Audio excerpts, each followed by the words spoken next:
Hello guys welcome to my channel. आशा करूँ आपण मैंने भल थे। तो बहुत पिला अच्छा इंटरव्यू प्रिपेयर होती इंटरव्यू प्रिपेयर पर से माने रिजेक्शन कौन पे होती तो रिजेक्ट हबार रिजन कौन ना बहुत पिला अच्छा इंटरव्यू प्रिपेयर होती किंतु इंटरव्यू को आंसर भलसे दे पारना इंटरव्यू का आंसर कौन दे पारना इंटरव्यू तुम पचार what is this thing particular गोटे जिनस तुमको से पचार तो तुमको से पर्टिकुलर आंसर देवार अच्छे तुम जदि से जो जिनसा पचार तुम आड़े साड़े बुलेकी गोटे जिनसा कौच क्लारिटी मिलूनी देख गोटे इंटरव्यू तुम पचार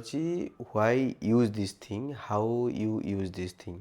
तो तुमको व्हाई यूज दिस थिंग तुम पर्टिकुलर कहीं यूज कर कौन पाई यूज कर हाउ यूज दिस थिंग सहीटा ही तुम कह जदि तुम ताको कह कि नहीं मु ए जिनसटा एपाई यूज करनी से यूज करनी मुझे अलग कम यूज करी मुझे जिनसा जानी तो इंटरव्यू साटिस्फैक्शन केमती हम गोटे जिनस द्वितीय जिनस तुम भावुच बहुत पिला माइंड सेट अच्छी कि से माने एआई चाट जीपीटी यूज करी बहुत पिला बहुत एचआर माने हूँ कि बहुत इंटरव्यू माने हूँ से माने क्वेश्चन पचारती कि गोटे फर्माट थाए फर्माट हिसाब से पचारती तो देख तुमको जदि लगुच कि फर्माट हिसाब से पचारती सहीटा एक्चुअली सहीटा करेक्ट नुह बहुत पिला अच्छा बहुत जो मैंने भी इंटरव्यू नौ तो गोटे फर्माट दिखाता ठीक अच्छे किंतु जदि तुम गोटे इंटरव्यू दौच इंटरव्यू दबा टाइम रे से तुमको गोटे क्वेश्चन किसी पचारा तुम मेंटाली कौन माने तुमको से गोटे जिनस तुम पचारा ता भितर भी से भी क्वेश्चन भी क्रिएट करती कि तुम गोटे तुम जिनस पचारा तुम से जिनसटार आंसर देल किंतु पर्टिकुलर तुम से जिनस आंसर दे पारन से कौन करती तुमको तारी भितर किसी किसी देख जी रियल टाइम काम करता है पाखे बहुत क्वेश्चन थाए से पचारे किंतु तुम जो इंटरव्यू दौच तुम गोटे इंटरव्यू दौच फोकस कर किसी एरिया को नहीं पाठ पढ़ुच तो तुम एक्सपीरियंस ता एक्सपीरियंस भितर डिफरेन्स अच्छी जेहेतु गोटे से एक्सपीरियंस होल्डर तुम इंटरव्यू नौ से रियल टाइम जो मैंने काम कर जानते कि गोटे पिला को आम कौटी से लैक अच्छी से पिलाटा आम कैच केमी करूँ ये जिनसा पचारे से पिलाटा कहीपर तो से तुम टार्गेट कर जो भी तुम आंसर दौच तुम पटू टाणिया जदि तुम गोटे जिनस स्ट्रंग अच्छ तुम से जो जिनसा से पचार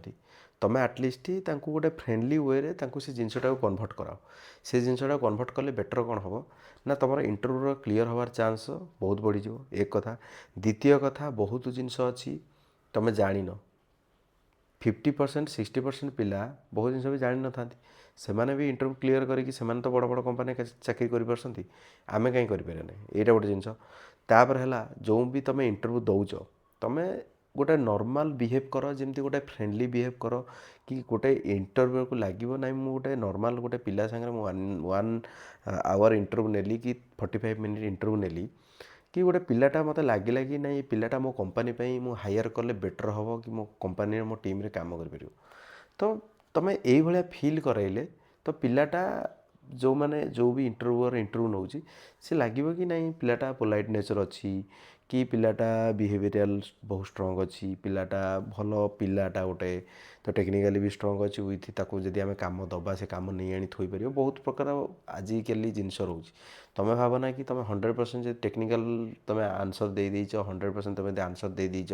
सी तुमको सिलेक्ट करे माने अच्छे तो जदि तुमको तो आटीट्यूड प्रोब्लेम मनकर तुम इंटरव्यू देल से इंटरव्यू लगे कि तुम आटीट्यूड देखो कथा हो कि no no I have this idea I know this answer but I crack this thing and I have confident I already answer this question but everyone happy for this question तो तुम जदि गोटे यही वे तुम गोटे कथा हम गोटे इंटरव्यू जो इंटरव्यू नौ लगे कि नहीं पिलाटा गोटे डेमकेरी भाया कथा हो पिलाटा गोटे रिउड भाया कथा हो पिलाटा गोटे आटीट्यूड देखा कि बहुत जिनस से जानी तो देख बहुत प्रकार फैक्टर रोज गोटे कंपानी गोटे इंटरव्यू गोटे पिलार हायर जो गोटे पिला करुँची जो सी गोटे वन आवर तुम पिछे गोटे इनभेस्ट करुँची तो सी सबुदिन गोटे इंटरव्यू चाहिए तुमको सिलेक्ट करने कहीं कहीं भी गोटे पिला गोटाए राउंड गोटाए पोस्ट पाई 6 जनकर इंटरव्यू निएनी बेसिकाली ता माइंड थाए कि जदि गोटे पिलाटा स्ट्रंग अच्छी जदि भी तुम गोटे राउंड दौच कि मनकर तुम गोटे राउंड क्लीयर कर दीच से राउंडटा भल जाइए तो बहुत कंपानी मैक्सिमम सिलेक्ट कर दियंती किंतु गोटे गोटे कंपानी अच्छी जो कंपानी तार पेसेंस अच्छी पाखे रिसोर्स बहुत अच्छा पाखे बहुत पिला एबे आप्लिकेंट फॉर्म पकई कि इंटरव्यू पाई ସେ କମ୍ପାନୀ ଅଲଗା ମାଇଣ୍ଡ କରିପାରେ କି ହଁ ଏ ଗୋଟେ ଦୁଇଟା ପୋଷ୍ଟ ପାଇଁ ମୁଁ ଆଉ ବି ଇଣ୍ଟରଭ୍ୟୁ ନେଇପାରିବି।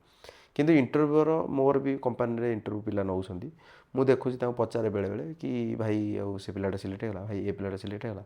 ତ କ'ଣ ଆଉ ପିଲାକୁ କିଛି ହାୟର କରିବ ନା ସେଇ ପିଲାକୁ ସିଲେକ୍ଟ କରିବ। ତ ବେସିକାଲି ସେମାନେ କହନ୍ତି କି ନାଇଁ ସେ ପିଲାଟା ଷ୍ଟ୍ରଙ୍ଗ ଅଛି, ଆଉ କିଏ ଇଣ୍ଟରଭ୍ୟୁ ନେବ, ଆଉ ଦୁଇଥର କିଏ ଇଣ୍ଟରଭ୍ୟୁ ନେବ, ଆଉ ଦୁଇଟା ପିଲାଙ୍କୁ କାହିଁ ହାୟର କରିବା, ପିଲାଟା ଷ୍ଟ୍ରଙ୍ଗ ଅଛି ତାକୁ ସିଲେକ୍ଟ କରିଦିଅ। ତ ବେସିକାଲି ଏଇଭଳିଆ ମାଇଣ୍ଡ ସେଟ୍ରେ ଯେଉଁମାନେ ଇଣ୍ଟରଭ୍ୟୁ ନିଅନ୍ତି ସେମାନେ ଚାଲେ। କିନ୍ତୁ ଦେଖ ଇଣ୍ଟରଭ୍ୟୁରେ ଗୋଟେ ଗୋଟେ କମ୍ପାନୀରେ ତ କିଛି ମିଳୁନି, ତ ଭାବୁଛ ଯେଉଁମାନେ ଇଣ୍ଟରଭ୍ୟୁ ନେଉଛନ୍ତି ତାଙ୍କୁ ପଇସା ମିଳୁଛି? ନୋ। ଏକ ହେଲା ତାଙ୍କ ଟାଇମ୍ ବାହାର କରି ସେମାନେ ଗୋଟାଏ ଘଣ୍ଟା ୱେଷ୍ଟ କଲେ, ଗୋଟାଏ ଦିନରେ 8 ଘଣ୍ଟା ଭିତରୁ 9 ଘଣ୍ଟା ଭିତରୁ ସେ ଯେତେବେଳେ ଗୋଟାଏ ଘଣ୍ଟା 2 ଘଣ୍ଟା ୱେଷ୍ଟ କରୁଛନ୍ତି, ସେ ତ ଗୋଟେ ପିଲାର ଇଣ୍ଟରଭ୍ୟୁ ନେଉନଥିବେ, ଆଉ ବି 2-3ଟା ପିଲାର ସେ ଇଣ୍ଟରଭ୍ୟୁ ନେଉଥିବେ। ଗୋଟେ 4 ଘଣ୍ଟା ଯେତେବେଳେ ଗୋଟେ ପିଲା ଇନଭେଷ୍ଟ କରୁଛି, ସେ ପିଲାଟାକୁ ରିଜେକ୍ଟ କରିବାକୁ ଚାହିଁବ କି? କରିବନି ନା। ତ ତାକୁ ଯେତିକି ଲାଗୁଛି ସେ ସେଇଟାକୁ ଫିଡ଼ବ୍ୟାକ୍ ଦେବ, ଏଚ୍ଆର୍ର କଲ୍, ଏଚ୍ଆର୍ କ'ଣ କରିପାରିବେ। ତ ଏଇଟା ହେଉଛି ଜିନିଷ। ତ ତୁମେ ଟ୍ରାଏ କର, ତୁମର ଯେଉଁ ଗ୍ୟାପ୍ଟା ରହୁଛି ତା ଉପରେ ତୁମେ ତାଙ୍କୁ ଫିଡ଼ବ୍ୟାକ୍ ମାଗ କି ମୁଁ ଯେଉଁ ଇଣ୍ଟରଭ୍ୟୁ ଦେଲି ମୋର ଫିଡ଼ବ୍ୟାକ୍ କ'ଣ। ମୋ ଇଣ୍ଟରଭ୍ୟୁ ସରିଲା ପରେ ତୁମେ ତାଙ୍କ ସହିତ କଥା ହେବ, ସେ ଗୋଟେ ପଚାରିବେ କି you have any question before ending this call. ତ ତୁମେ ତାଙ୍କୁ ପଚାର କି ମୋର ଇଣ୍ଟରଭ୍ୟୁର ଫିଡ଼ବ୍ୟାକ୍ କ'ଣ, କି କମ୍ପାନୀର କେଉଁ ପ୍ରୋଜେକ୍ଟ ତୁମେ କାମ କରିବ, କମ୍ପାନୀରେ ତୁମେ ଏଣ୍ଟର କଲା ପରେ ତୁମେ କେଉଁ କେଉଁ ଟେକ୍ନୋଲୋଜିରେ କାମ କରିବ। ତ ଗୋଟେ ସିଏ ଏଚ୍ଆର୍ ସିଏ ଯେଉଁ ବି ତୁମର ଇଣ୍ଟରଭ୍ୟୁ ନେଉଛି, ଏଚ୍ଆର୍ ତାଙ୍କ ସହିତ କଥା ହେଇଥିବେ, ଯିଏ ବି ଯେଉଁ ପିଲା ବି ତୁମକୁ ଟେକ୍ନିକାଲ୍ ରାଉଣ୍ଡ ନେଉଛି, ସିଏ ଭାବିବ କି ହଁ ପିଲାଟା ଗୋଟେ ଇଣ୍ଟରେଷ୍ଟ ଅଛି କି ଇଣ୍ଟରେଷ୍ଟେଡ଼ ଅଛି ଗୋଟେ ଆମ କମ୍ପାନୀ ଆସିବା ପାଇଁ, ସିଏ ତୁମକୁ ଆଉ 2-4ଟା ଫିଡ଼ବ୍ୟାକ୍ ଦେଇପାରିବେ। ବହୁତ କମ୍ପାନୀରେ ଫିଡ଼ବ୍ୟାକ୍ ଦିଅନ୍ତିନି କି HR will get back to you କୁହନ୍ତି। କିନ୍ତୁ ତୁମେ ଟ୍ରାଏ କର କନଭିନ୍ସ କରିବା ପାଇଁ କି ଜିନିଷଟା ତୁମେ ଜାଣ କି ତୁମର ପ୍ରୋବ୍ଲେମ୍ କ'ଣ ହେଉଛି। ଗୋଟେ ଗୋଟେ ଜାଗାରେ ସେମାନେ କହିଦେବେ କି ହଁ ତୁମକୁ ଏଇ ଜିନିଷ ଲ୍ୟାକ୍ ଅଛି, ତୁମର ଏଇ ଜିନିଷ ଉପରେ କାମ କରିବାର ଅଛି, ଟେକ୍ନିକାଲି ସ୍କିଲ୍ ଟିକେ ଡେଭଲପ୍ କର କି କୋଡ଼ିଂ ସ୍କିଲ୍ ଟିକେ ଡେଭଲପ୍ କର, ସେମାନେ ତୁମକୁ ପ୍ରପର୍ ଗାଇଡ଼୍ କରିପାରିବେ। ତୁମେ ଜିନିଷଟା ଗୋଟେ ଫିଡ଼ବ୍ୟାକ୍ ପାଇଲେ, ଯେତେବେଳେ ତୁମର କଲ୍ କଟିଯିବ ତାପରେ ତୁମ ଫିଡ଼ବ୍ୟାକ୍ କିଛି ଆସିବ ନାହିଁ, ତୁମ ଏଚ୍ଆର୍ର ଗୋଟେ ମେଲ୍ ଆସିଯିବ ଯଦି ତୁମେ ରିଜେକ୍ଟ ହେଇଥିବ କି we regret to announce this thing, I am not proceeding your profile, ତ will HR save your data and you will get notified once our company hiring this position. ତ ତୁମକୁ ଏଇ ୱେରେ ଗୋଟେ ମେଲ୍ ପଳେଇ ଆସିବ, ତୁମେ କିଛି ଜାଣିପାରିବନି ତୁମର ପ୍ରୋବ୍ଲେମ୍ କ'ଣ ହେଲା, ତୁମେ କିଛି ଜାଣିପାରିବନି ତୁମେ ଇଣ୍ଟରଭ୍ୟୁଅର୍କୁ କ'ଣ ଆନ୍ସର ଭୁଲ ଦେଇଛ, ତୁମେ କ'ଣ ଠିକ୍ ଦେଇଛ, କାହିଁକିନା ତୁମେ ତ କିଛି ଜାଣିନ ତୁମର ଇଣ୍ଟରଭ୍ୟୁ କ'ଣ ହେଇଛି। ତୁମକୁ ଖାଲି ଗୋଟେ ମେଲ୍ ପଳେଇଲା କି ଭାଇ ଆମେ ଏ ପ୍ରୋଫାଇଲ୍ କି ଆଗକୁ ନେଉନୁ, ତ ଏଇଠି ଆମେ ପ୍ରୋଫାଇଲ୍ ରଖୁଛୁ, ତ ଆମର ମୁଭିଂ ଫରୱାର୍ଡ଼ ପାଇଁ ଆମେ ଅଲଗା ପ୍ରୋଫାଇଲ୍ ଚୁଜ୍ କରୁଛୁ, ତୁମ ପ୍ରୋଫାଇଲ୍ ସିଲେକ୍ଟ ହେଇନି। ତ ଏତିକି ହିଁ ଆସିବ। ତ ତୁମେ ଜାଣିବ କେମିତି ତୁମର କ'ଣ ହେଲା। ତ ବେଟର୍ ହେବ ତୁମେ ତୁମର ଏ ଯେଉଁ ଗ୍ୟାପ୍ଟାକୁ ତୁମେ ଫିଲ୍ କର କି ତୁମେ ଏଚ୍ଆର୍କୁ ହୁଅନ୍ତୁ କି ତୁମର ଯେଉଁ ବି ଇଣ୍ଟରଭ୍ୟୁ ନେଉଛନ୍ତି, ଇଣ୍ଟରଭ୍ୟୁ କଲ୍ରେ ବି ତୁମେ ଟେକ୍ନିକାଲ୍ ରାଉଣ୍ଡରେ ତାଙ୍କୁ ପଚାର କି ଭାଇ ମୋର ଫିଡ଼ବ୍ୟାକ୍ କ'ଣ ହେଲା, କି ମୋତେ କେଉଁ ଉପରେ କାମ କରିବାର ଅଛି, ଟେକ୍ନିକାଲି ହେଉ କି କୋଡ଼ିଂରେ ମୋତେ ଆଉ ଟିକେ ଡେଭଲପ୍ କରିବାର ଅଛି, କି କୋଡ଼ିଂ ସ୍କିଲ୍ଟା ମୋର ୱିକ୍ ଅଛି ତା ଉପରେ ଟିକେ ମୋତେ କାମ କରିବାର ଅଛି। ଏ ଜିନିଷ ତୁମେ ପଚାରିଲେ ବେଟର୍ ହେବ। ତୁମର ଇଣ୍ଟରଭ୍ୟୁ ସ୍କିଲ୍ ବଢ଼ିବ, ୱିଥ୍ ତୁମର ଇଣ୍ଟରଭ୍ୟୁର ରିଜେକ୍ସନ୍ ଚାନ୍ସ ବହୁତ କମ୍ ହେଇଯିବ। ତ ବହୁତ କମ୍ପାନୀ ରିଜେକ୍ଟ ହେଲା ପରେ ଫ୍ରଷ୍ଟ୍ରେଟ୍ ବି ହେଇଯିବ, ଗୋଟେ ଗୋଟେ ପିଲା ପ୍ରୋଫାଇଲ୍ ବି ଚେଞ୍ଜ କରିଦେଉଛନ୍ତି, ଗୋଟେ ଗୋଟେ ପିଲା ଆଇଟି ବି ଛାଡ଼ି ଦେଉଛନ୍ତି। ତ ବହୁତ ପ୍ରକାର ଜିନିଷ ଅଛି, ବେଟର୍ ଏଇ ଜିନିଷ କର। ତ ଏତିକି ଥିଲା ଭିଡ଼ିଓ, ଏତିକି ରହୁଛି। Thank you all.